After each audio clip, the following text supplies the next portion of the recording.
Le Grand Matin Sud Radio, 7h-10h, Patrick Roger, Cécile de Ménibus. Sud Radio, présidentielle 2022. La vérité en face. Et la vérité en face sur ce conflit russo-ukrainien ce matin. Est-ce la fin de la diplomatie? Pour en parler, un spécialiste, Alexandre Gevakov. Bonjour, merci d'être avec nous. Ancien conseiller ministériel, membre de l'Union de la noblesse russe, ancien président du Cercle de la marine impériale russe, haut fonctionnaire et auteur de nombreux ouvrages, dont La guerre civile russe en 2017 et puis De Gaulle et la Russie en 2022 aux éditions Perrin, que vous pouvez courir aller acheter. Avec vous, on va essayer de comprendre justement aussi la stratégie de Vladimir Poutine, Pourquoi il a cette stratégie? On dit qu'il utilise la force pour entre guillemets se faire respecter. D'où ça vient, cette stratégie de Poutine? En fait, aujourd'hui, en annexant deux régions en Ukraine, comme il l'a fait précédemment avec la Crimée également. Je veux peut-être une précision par rapport à ce que vous venez de dire. Il est suffisamment prudent ou subtil pour n'avoir à ce jour pas annexé. Non, pas totalement, c'est vrai. C'est son intention. Voilà, c'est peut-être son intention, mais effectivement, il y a une différence de traitement entre la Crimée, qui a été intégrée au territoire de la Fédération de Russie, et les deux républiques qui, pour l'heure, simplement, ont vu leur souveraineté, entre guillemets, reconnue par Moscou. Donc il y a une certaine différence. Maintenant, pour répondre à votre question, il y a beaucoup de gens qui ont l'ambition d'expliquer, de se mettre dans la tête de Poutine, d'expliquer ce qu'il veut faire, ce qu'il veut pas faire, etc. Donc moi, je suis un peu plus modeste, ou peut-être un peu plus réaliste. Il est évident qu'il est dans une tradition de rapport de force. Petit 1. Et deuxième, ça sur la méthode. Et sur le fond, effectivement, comme beaucoup de Russes, il n'admet pas la manière dont l'URSS a été traitée à la fin de son existence et la manière dont, effectivement, sinon l'Europe, en tout état de cause, les États-Unis ont voulu à ce moment-là imposer un certain nombre de choses. Donc il y a ce désir, effectivement, de retrouver un certain statut. Pour faire une comparaison qu'on comprend bien sur Sud Radio, si l'équipe était championne en Ligue 1 et descend en Ligue 2, effectivement, voilà, on veut remonter. Alors, qu'est-ce que pour bien préciser les choses, justement, sur cette idée de après la chute de l'Empire soviétique, qu'est-ce qu'a fait l'Occident? Il reproche finalement à l'Occident et aux États-Unis d'avoir dépecé. Non, pas dépecé, parce que tout ça, ça fait l'objet de négociations acceptées. Dire personne n'a dépecé les pays baltes, personne n'a dépecé. C'est vrai. Voilà, tout ça a été reconnu, y compris par Moscou.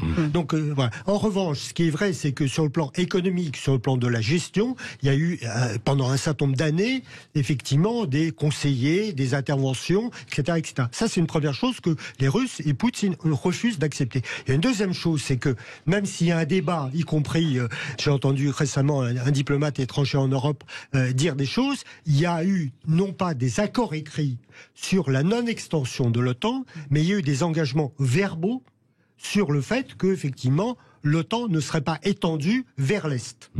Bon, c'est un point sur lequel le gouvernement russe aujourd'hui insiste beaucoup. Est-ce que ces choses ont été dites clairement ou est-ce que c'est simplement on navigue entre deux phrases?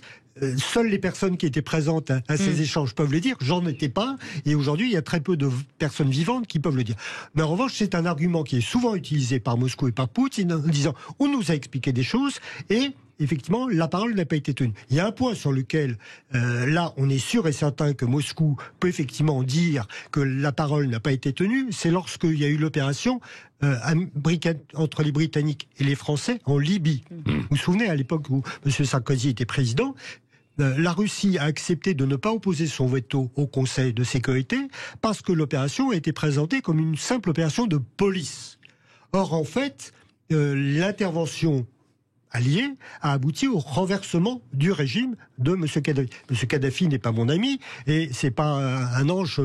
Donc qu'on le renverse, c'est le cas. Mais il n'en reste pas moins que pour les Russes, on les a emmenés dans une histoire qui n'est pas l'histoire réelle. Et donc c'est vrai qu'ils ont ce genre de réflexe. Et pourtant, là, ils avaient fait un peu alliance avec les pays occidentaux. Par exemple, en Syrie, l'intervention en fait en Syrie pour faire alliance. C'est beaucoup dire que faire alliance. Mais ils ont joué un jeu qui leur était très personnel, qui est un jeu ancien, puisqu'effectivement déjà à l'époque soviétique, il y avait effectivement une base en Syrie, il y a effectivement toute une communauté russo-soviéto-syrienne ukrainienne. C'est-à-dire, il y a des mariages mixtes depuis les années 40, 50, 60.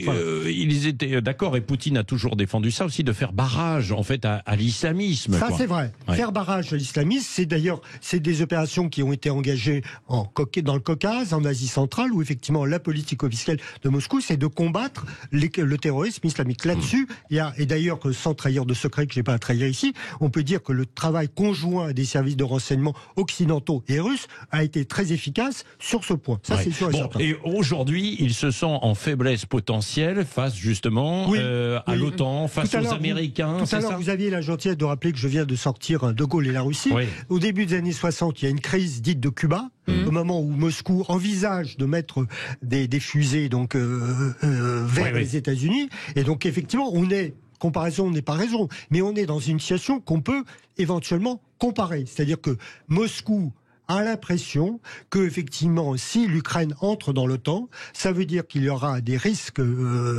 potentiels de toute forme militaire qui pourraient effectivement être à la frontière russe, donc à très peu de distance par rapport à Moscou. Poutine a peur, entre guillemets, d'être encerclé par les forces de l'OTAN, en quelque sorte, c'est ça. Il a effectivement cette inquiétude-là, qui est parfois exagérée, mais parfois pas exagérée. Moi, pardon de vous couper, est-ce qu'il le ressent comme une vraie menace ou c'est un coup d'esbrouf pour dire, voilà, je veux juste annexer... Les deux, mon capitaine. Je suis suffisamment malin pour jouer sur les deux. Ouais. Mais tout à l'heure, vous rappeliez que j'ai été conseiller ministériel. Je l'ai été notamment il y a quelque temps auprès d'un ministre de la Défense. Et nous avions fait à ce moment-là un déplacement dans un pays balte.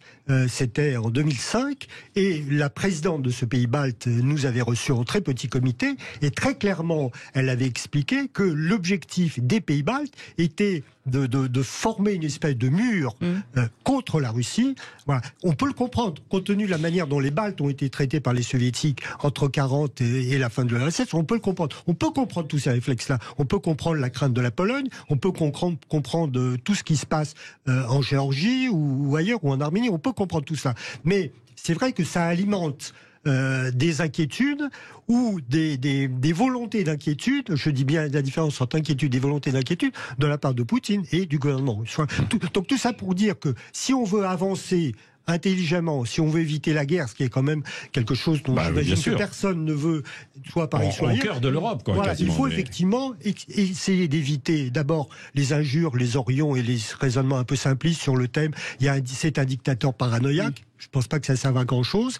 Il faut effectivement. À part mettre de l'huile sur le feu. Voilà, exactement. C'est pas le genre de chose qui effectivement fait avancer le schmilblick, comme dirait l'autre. En revanche, il faut effectivement montrer effectivement qu'on n'a pas l'intention de se faire marcher sur les pieds. Il n'y a pas de raison que ce qui est vrai de l'autre côté soit pas vrai de notre côté. Et il faut effectivement trouver là aussi un bon rapport de force. En 2015, quand il a fondé l'Union eurasienne, est-ce qu'il aurait fallu qu'il nous demande ou qu'il nous en parle, parce qu'il a fait ça dans son coin? C'est peut-être ce qu'on lui reproche aussi. Écoutez, j'ai dit qu'il n'y a pas tout est compliqué. On peut effectivement ouvrir la porte à toutes les autorisations, toutes les négociations. Dire quand le marché commun a été créé, les soviétiques considéraient que c'était un faux-né américain, donc ils l'ont combattu. Voilà. Donc il y a toujours on peut toujours trouver des faux semblants, on peut toujours trouver des explications, on peut toujours trouver. Essayons simplement d'aller à l'essentiel et de pas En revanche, puisque vous évoquez des choses qui ont été signées ou paraphées en 2014-2015, il y a l'accord de Minsk. Oui, alors c'est ça. On rappelle cet accord. L'accord de Minsk, encore une fois, donc vous savez, donc en 2014, la Crimée est intégrée à la Russie dans des conditions juridiquement pour le moins contestables. C'est un peu ce qui se passe aujourd'hui. Ce qui pourrait se passer si effectivement, encore une fois, demain, les deux républiques étaient intégrées à la Fédération de Russie. Donc effectivement, et c'est les mêmes conditions, c'est-à-dire qu'il y avait eu aussi un conflit militaire, bien sûr. Il y a beaucoup de similitudes, beaucoup de parallèles, sinon de similitudes. Bon, et donc à la suite de ça, plus les combats qui ont lieu dans la partie orientale de l'Ukraine, effectivement, il y a un accord qui est négocié entre l'Ukraine, la Russie au travers de l'ambassadeur russe à Kiev, et puis ces deux républiques entre guillemets autonomes et indépendantes, et qui prévoit effectivement la fin des conflits, un certain nombre de décisions réciproques, et par ailleurs un point qui est naturellement très important, qui est aujourd'hui mis en avant par Moscou, qui consiste à dire que Kiev accepte de donner à cette partie orientale de l'Ukraine un statut différent du reste, parce qu'encore une fois, sans revenir sur des combats polémiques entre historiens pour savoir de quand date l'Ukraine, c'est sûr et certain que l'Ukraine telle qu'elle est aujourd'hui, elle date de 1939, quand, à la suite de l'accord entre Molotov et Ribbentrop, c'est-à-dire entre Hitler et Staline, de fait, l'URSS avance en Pologne et intègre une partie de la Pologne avec Lwów qui est devenu Lviv, donc toute la partie occidentale d'Ukraine, au territoire ukrainien, plus un certain nombre de choses qui récupèrent à la fin de la Deuxième Guerre mondiale. Donc l'Ukraine aujourd'hui est quelque chose de différent entre l'Ouest et l'Est, entre une partie orthodoxe russophone, l'Est, et une partie pas orthodoxe, ou beaucoup moins orthodoxe, et pas du tout russophone, l'Ouest. Donc, on peut comprendre que sur un territoire qui est un territoire immense, on oublie, l'Ukraine pour nous c'est une petite chose, mais en termes territoriaux c'est considérable, et par ailleurs c'est un territoire qui est un pays qui fait plus de 50 millions d'habitants, donc c'est quelque chose d'important. Bien sûr, grenier, on a dit souvent aussi grenier de l'Europe. C'était le grenier. C'est une des raisons. Bien sûr, le blé en fait. Voilà, le blé, à l'époque russe, de l'Empire russe, c'était effectivement cette partie de la Russie qui exportait le blé, y compris en Europe et aux États-Unis. Donc j'ouvre une petite parenthèse. Dans les débats aujourd'hui entre les États-Unis et Moscou, on oublie une petite chose, c'est que en deux décennies, la Russie est devenue le premier exportateur mondial de blé, devant les États-Unis. Donc on parle souvent du pétrole et du gaz, mais il y a aussi le blé, qui est une arme économique pour les Russes dans le conflit actuel. Allez, on va voir jusqu'où peut pousser ses pions Vladimir Poutine. On va voir ça avec vous. Les Américains ont-ils vraiment beaucoup d'intérêt aussi en Ukraine, comme on dit? Et puis Poutine est revenu aussi un peu sur l'histoire du grand territoire russe, qui remonte à des années et des années, dans les années 20. Il est revenu sur Lénine l'autre jour. On va revoir ça avec vous.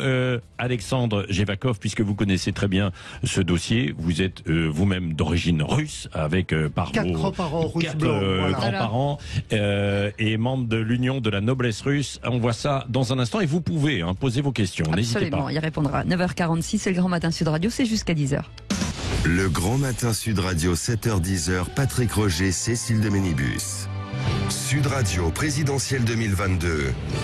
La vérité en face. Avec un sujet aujourd'hui qui prend beaucoup de place, c'est le conflit russo-ukrainien. Fin de la diplomatie, c'est la question qu'on se pose aujourd'hui avec notre invité Alexandre Jevakov, qui est ancien conseiller ministériel, membre de l'Union de la noblesse russe et auteur de plusieurs livres. La guerre civile russe en 2017 et là qui est sorti aux éditions Perrin, De Gaulle et la Russie. Oui, alors on le disait en fait tout à l'heure, pourquoi Poutine avait envie de continuer d'avancer en fait ses pions et quels étaient ses arguments. Parmi ces arguments aussi, il y a le fait que les Américains ont infiltré l'Ukraine.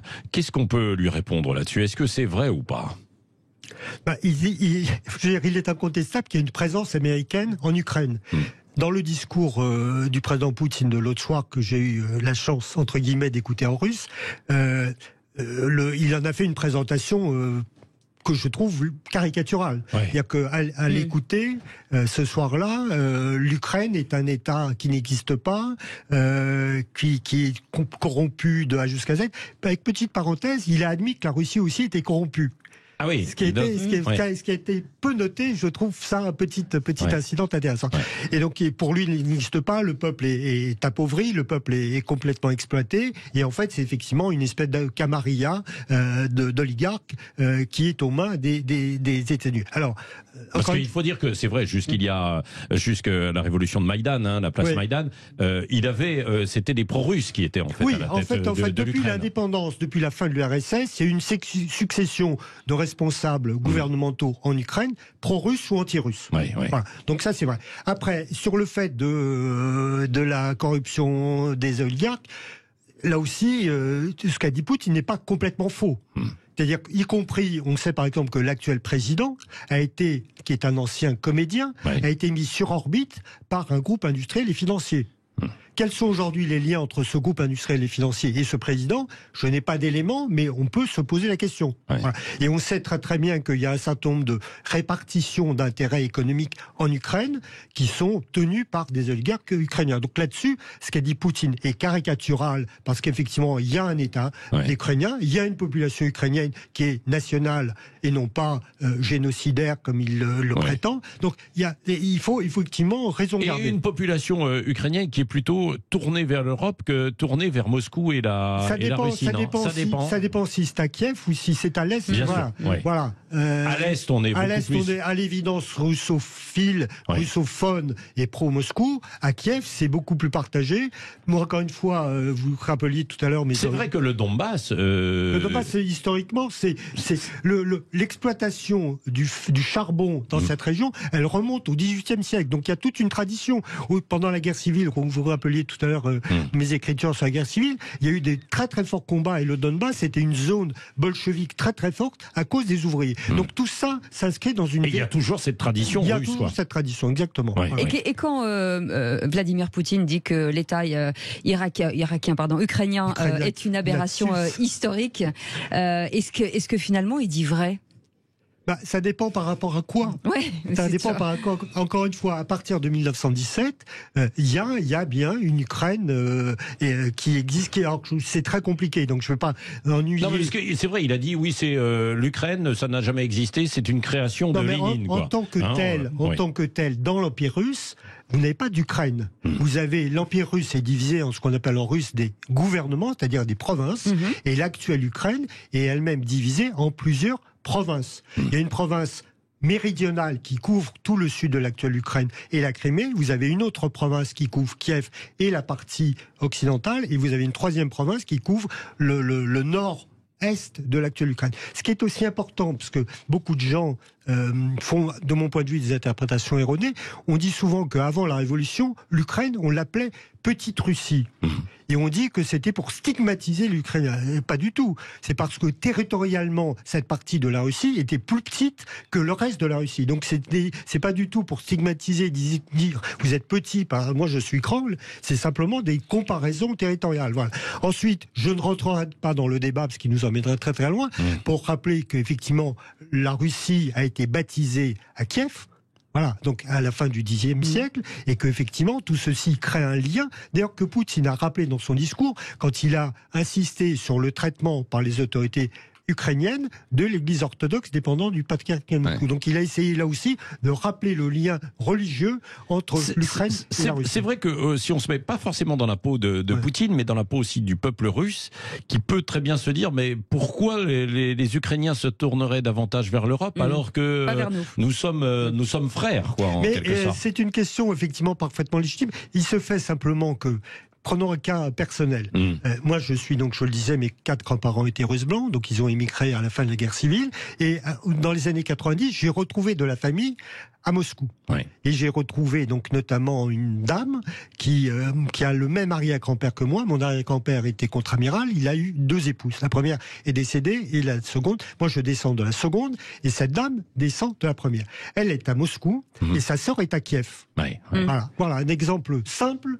Voilà. Et donc ces gens-là aujourd'hui, comment vivent-ils les événements? Ces 2 sœurs, comment vivent-ils les événements? L'une qui est ukrainienne et l'autre qui est russe. Et les 2 sont convaincus. Alors, oui, c'est ça. Mais convaincus. Alors, certains sont convaincus aussi par une démocratie qui est une véritable démocratie où il y a un droit de vote et une représentation normale. Où il y a des élections. Et puis, une démocratie, entre guillemets, je mets bien entre guillemets, à la russe où là, il n'y a pas trop le choix, quoi, en fait.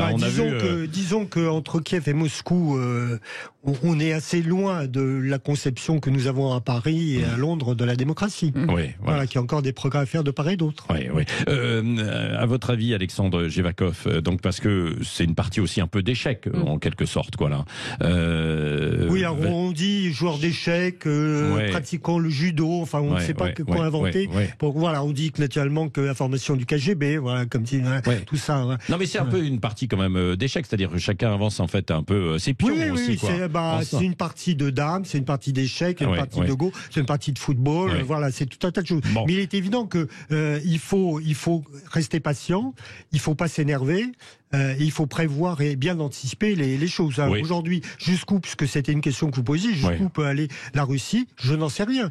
Je pense que raisonnablement, avec mon raisonnement de formé par les bonnes écoles françaises, je pense qu'il n'a aucun intérêt à aller à Kiev et qu'il aurait tout intérêt à se contenter de ce qu'il a fait jusqu'à présent. Mais encore une fois, si demain ou après-demain les choses se passent différemment, je reconnaîtrai mon erreur. Voilà. Mais tout est possible. Et les sanctions peuvent être terribles pour lui ?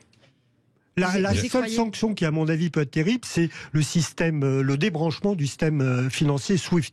Le reste, je pense que c'est quelque chose qui ne posera aucun problème aux Russes. Ils l'ont bien montré après les sanctions de 2014. Et si vous avez l'occasion d'aller dans les épiceries fines de Moscou, vous trouverez à la place des fromages français, des fromages russes. Ils se sont adaptés. Les entreprises françaises ont beaucoup souffert des sanctions. Merci beaucoup. Alexandre Jevakov, donc ancien conseiller ministériel, auteur. Cécile va rappeler en fait vos livres aussi. Absolument, auteur de 2 livres, et merci d'avoir été avec nous ce matin. De Gaulle et la Russie qui est sorti là. Il est sorti début février. Et ben voilà, aux éditions du Perrin, et à relire aussi La guerre civile russe.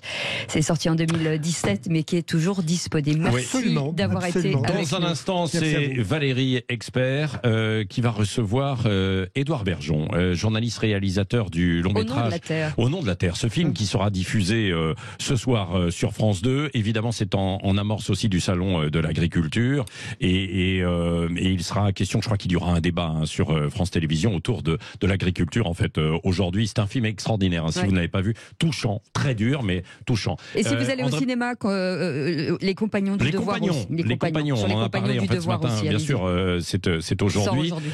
Du côté de Toulouse, je vous rappelle que vous avez rendez-vous avec André Berkoff tout à l'heure, qui est au Florida. La France en campagne, Sud Radio est en campagne. André Berkoff avec toutes les équipes Sud Radio, Christine Bouillot, Yvan Cujous et vous évidemment, parce que vous êtes les bienvenus. Et puis on va terminer par je l'avais promis tout à l'heure, par quand même en fait un hommage. C'est Gary Brooker, auteur de ce morceau qui a été quand même magique, With a Shade of Pale. Vous savez que c'était l'un des morceaux les plus joués et le morceau le plus joué donc dans les discothèques et les booms, etc. En Angleterre notamment, c'est la BBC. Et peut-être en Russie aussi. Alexandre Jevakov, vous avez dansé sur ce titre. Tout le monde a entendu en fait ce morceau extraordinaire. En tout cas, on vous souhaite une très jolie journée, et dans un instant, Valérie Expert. Souvenez-vous. Voilà, c'est ça. On vous laisse danser dans vos Cécile, voitures. voilà. Oui, bon, il y a eu du slow. J'étais pas né, Patrick. C'est pas possible. Vous n'étiez pas né. Non, mais attendez. C'est encore aujourd'hui et encore sur beaucoup de pistes. Allez, on vous souhaite une belle journée. À demain. Salut. Sud Radio, c'est vous qui en parlez le mieux.